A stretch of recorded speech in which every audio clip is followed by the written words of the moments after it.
We've been devastated by historic floodings in eastern Kentucky. We can now confirm that we have lost 30 Kentuckians to this flooding, and that's going to grow. We know about additional bodies beyond these 30 confirmed.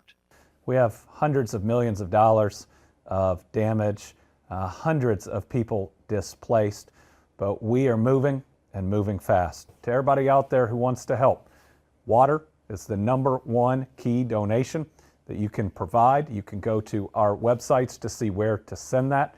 Otherwise, donate to our fund, the Team Eastern Kentucky Flood Relief Fund. 100% will go to help victims, fully transparent.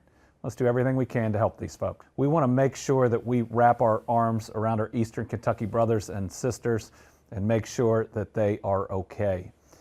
Next couple days are going to be hard. We've got rain and maybe even a lot of rain that's going to hit the same areas. Please pray for the people in these areas. And if you are in the areas that are going to get hit by rain, make sure you stay safe.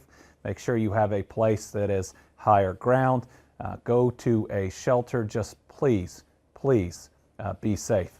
But to all our folks that have been impacted, we're going to be there for you today, tomorrow, next week, next year. We're not going anywhere.